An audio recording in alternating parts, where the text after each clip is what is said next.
share and subscribe to Vishwasam.in. 672 కిలోమీటర్లు దాటుకొని ఏకంగా 1600 అడుగులు పైకెక్కి ఈరోజు కృష్ణమ్మ మన కుప్పం నియోజకవర్గంలోకి ప్రవేశించడం నిజంగా చరిత్రలో ఇది సువర్ణ అక్షరాలతో నిలిచిపోయే రోజు అవుతుంది అని చెప్పి కూడా చెప్పడానికి ఈ సందర్భంగా మీ బిడ్డగా గర్వపడతా ఉన్నాను అని చెప్పి ఈ సందర్భంగా తెలియజేస్తా ఉన్నాను.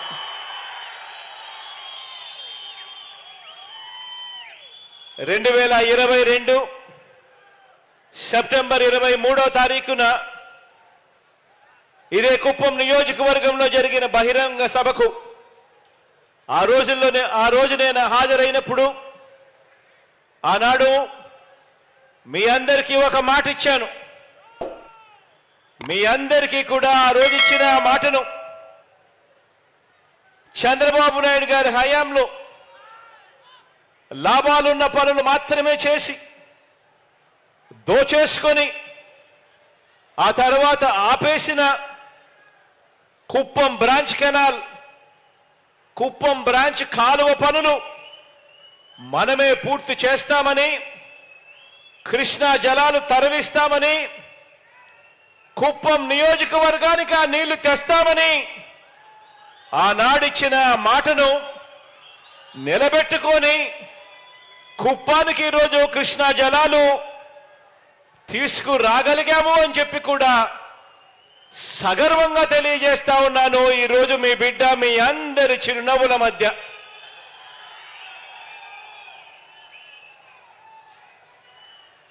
కృష్ణా జలాలను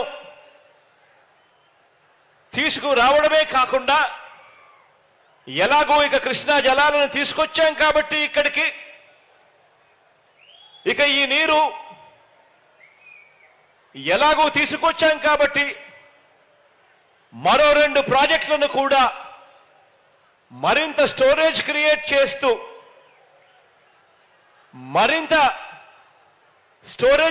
చేస్తూ మరో 2 రిజర్వాయర్ల ప్రాజెక్టులకు సంబంధించిన పనులకు కూడా శ్రీకారం చుట్టే దిశగా దానికి కూడా అడ్మినిస్ట్రేటివ్ శాంక్షన్ కూడా ఇవ్వడం జరిగింది. ఇప్పటికే కృష్ణా జలాలు ఇక్కడ తీసుకురావడంతో దాదాపుగా 6,300 ఎకరాలకు సాగునీరు అందిస్తూ కుప్పం నియోజకవర్గము, పలమనేరు నియోజకవర్గంలో దాదాపుగా 110 చెరువులు నింపుతూ ఇప్పటికే అడుగులు పూర్తి కావచ్చాయి. దాదాపుగా Like, share and subscribe to Vishwasam.in.